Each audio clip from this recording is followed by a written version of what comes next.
Brought to you by 1AAuto.com, your source for quality replacement parts and the best service on the internet. Hi, I'm Don from 1A Auto. I hope this how-to video helps you out. And the next time you need a part for your vehicle, think of 1AAuto.com. Thanks. In this video, we're going to show you how to replace the starter on this 2006 Jeep Liberty. And the items you'll need for this is a flat blade screwdriver, an 8mm, 10mm, 13mm, and 15mm socket and ratchet, 15mm wrench, a hammer, and jack stands. And it's not required, but it does help to have a second person help you out on this. Start off using a 12mm socket and ratchet and disconnect your negative battery cable. Your starter is located right here. And you want to start off by removing the lower bolt on the heat shield connected to your starter. It's going to be 10mm. Now you just, for now, push that heat shield up and out of the way. Now you have access to these harnesses. On the yellow one, just push the tab on the clip and pull it free.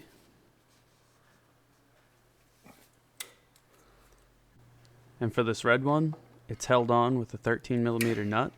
So we'll just fast forward as Dawn removes that nut and then pulls the wire off the stud. You'll need to remove your front drive shaft to get some clearance. It's held in by a bunch of 8mm bolts.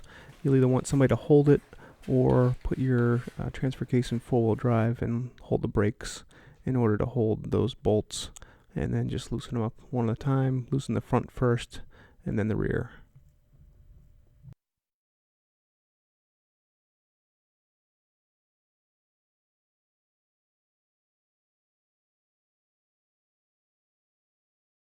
Using a hammer and a flat blade screwdriver, break that front part free. And we'll just fast forward as Dawn removes the 8mm bolts on the other side. And it helps to have another person holding the drive shaft while someone else removes the bolts, but you can brace it yourself.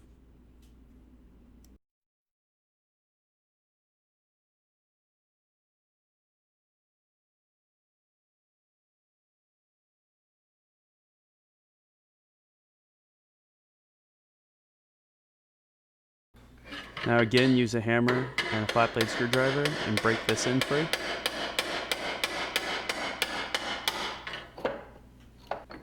And then you just pull this down and out.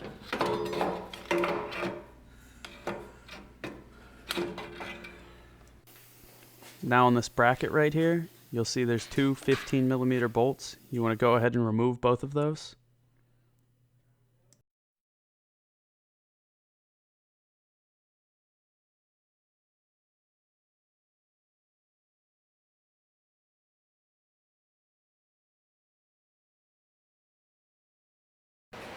Now pull that bracket back and out of the way. This gives you access to the two 15mm bolts on the starter. And for the top one, you can see we used a piece of pipe for some extra leverage to break it free. And then using a regular socket and ratchet, we removed it most of the way. And once we got to a certain point, the ratchet didn't fit anymore, so we had to go to a 15mm wrench.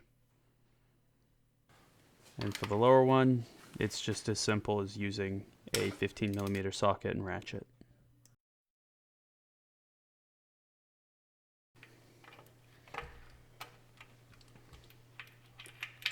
Once you've removed those bolts, turn your starter so you have better access to this 10mm bolt holding on your heat shield. And just remove that real quick.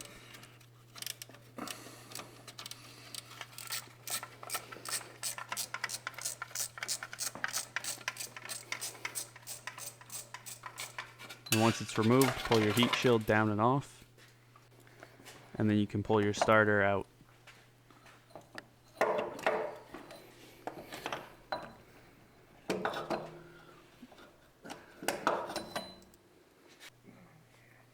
Now feed your new starter up into place.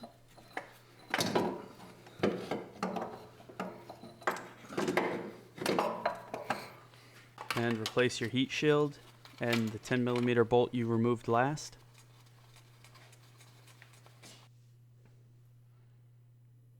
And we'll just fast forward as he tightens that up.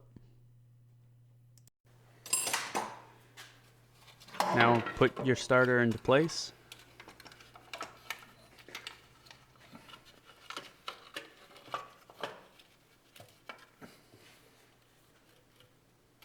And replace those two 15mm bolts.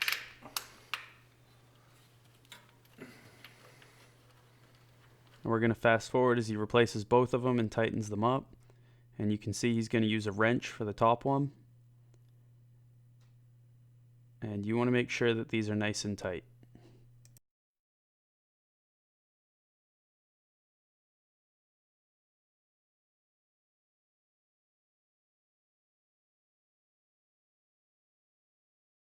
Now push that red wire back onto the stud and replace that 13mm nut and tighten it up.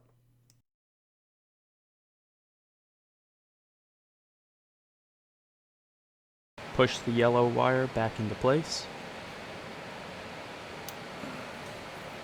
and push your heat shield down and replace that 10mm bolt and tighten it up.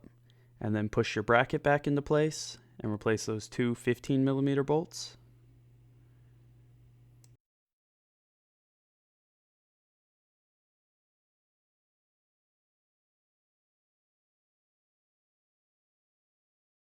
Now feed your drive shaft back up into place, and you want to feed the back end of it in first and feed it up and over where it's supposed to go. And push the front end of the drive shaft into place and lower the back end down where it needs to be. And now you just want to replace those 8mm bolts. And we'll just fast forward as Don does this. And you want to stop the wheel from moving so that this won't turn, so you can tighten the bolts up.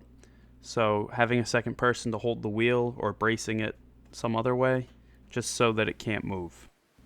And you want to repeat the process on the other end.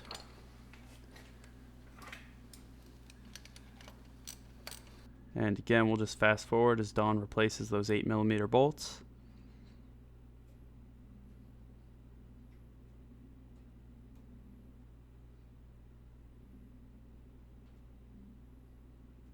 And torque those to 12 to 14 foot-pounds.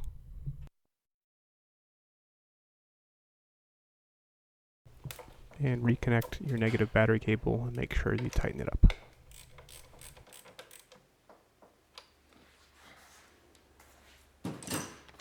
We hope this video helps you out.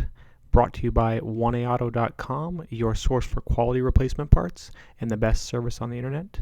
Please feel free to call us toll-free, 888-844-3393. We're the company that's here for you on the internet and in person.